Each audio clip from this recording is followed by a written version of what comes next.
that Iran launched a missile attack on a U.S. military base in Qatar. And of course, they say that is in retaliation for the American bombing of its nuclear sites, 3 of them over the weekend.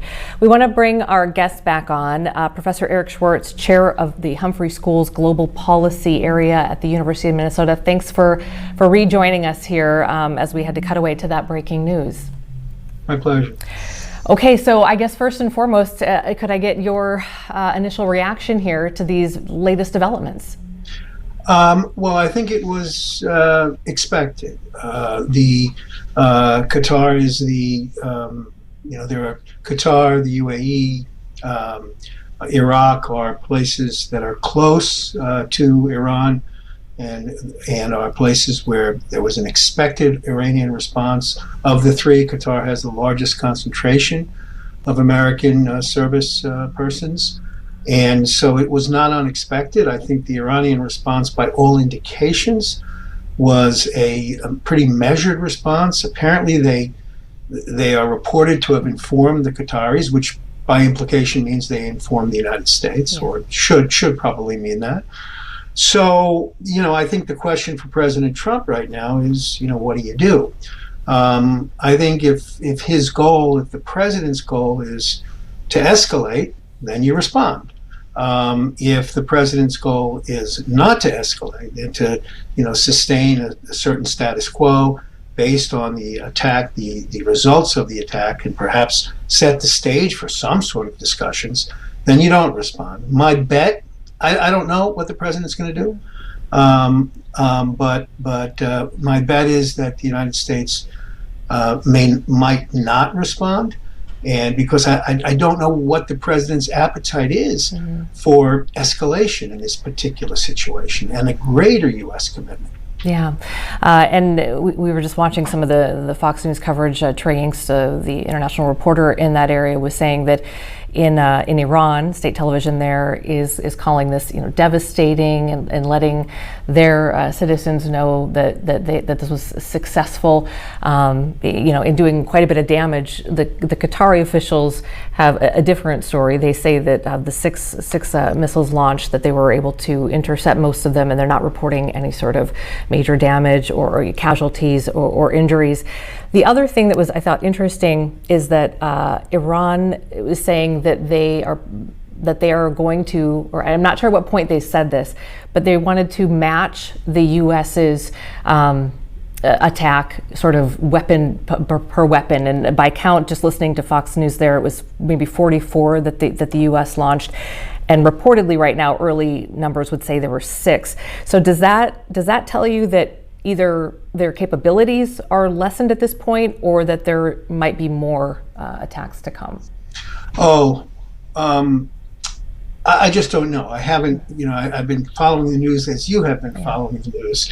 I think the Iranians, who are very strategic in their thinking, have felt the critical need to respond for their public and for the region, in terms of the message that they're communicating about their their willingness to respond.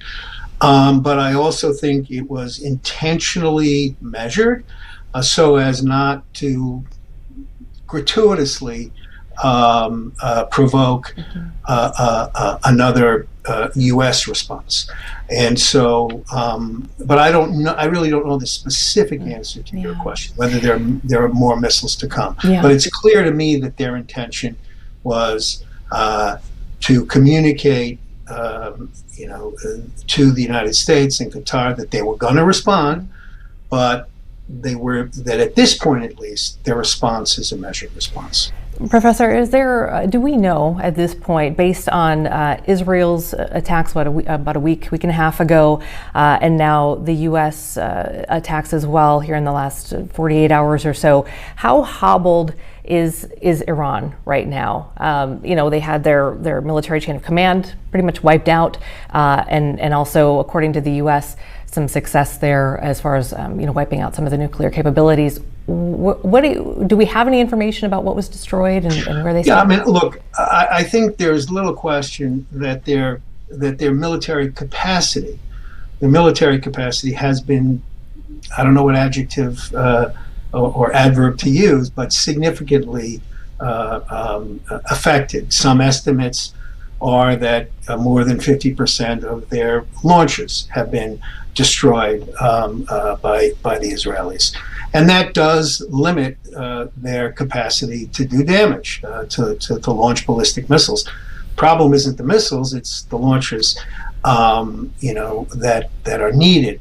And also certainly the killings of military leaders have had an impact on their capacity. I don't think any of that is in question. What is much more uncertain is, what is the lasting impact on damage to their potential nuclear capability. Mm-hmm. And that is really the issue that I was addressing before, and really what troubles me right now, because unless the Israelis are committed, and I'm not sure the United States would be committed, but unless the Israelis are committed to a continual campaign of bombing, and even if they are, but at a minimum, unless they are committed to that, well after these incidents are over, I think we're not going to have clear answers to that question, and the ability to have intrusive inspections is going to be limited if Iran is in a state of conflict with the very countries that would be insisting on intrusive inspections. So that's why this whole situation, for me, is very concerning and very disturbing. I just wanted to hit on, before we let you go here, a couple of the concerns people may have moving forward as Americans. I think we can talk about sleeper cells and some threats that may be close to home here, and then clearly some 40,000 American troops in the Middle East. Can you address each of those as we move forward from this? Yeah, I mean, I think, let me start with the sleeper cells, and the short answer is we don't know, and what we do know is almost certainly in classified information at DHS and in the intelligence community. So we don't have access to it.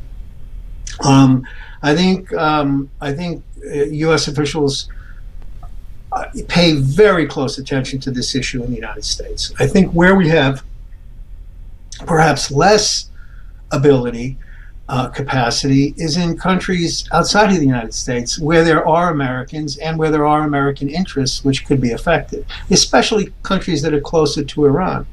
And there, I think, if this kind of response is a real threat, my gut tells me that the risks are going to be greater to American interests in countries in the region, maybe even in countries in Europe, than they are in the United States. But that's just speculation, and it'll be proven completely wrong, God forbid, if something awful did happen in the United States.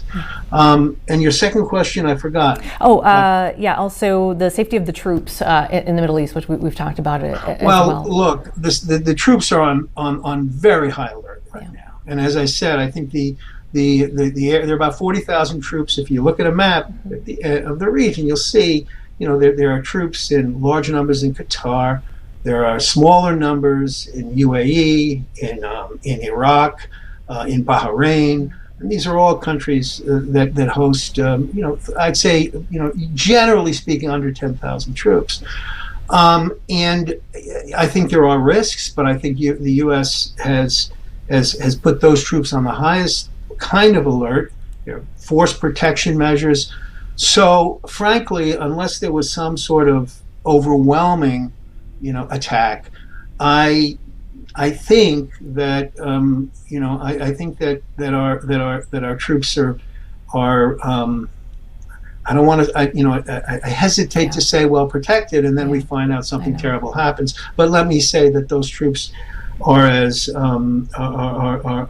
in sharp a position of alertness as they possibly could be right now. All right, Professor Eric Schwartz, chair of the Humphrey School's Global Policy Area at the University of Minnesota. Thanks for being with us today and for kind of being flexible around this breaking news. We appreciate your insight. It's my pleasure. Okay, Thank you. take care.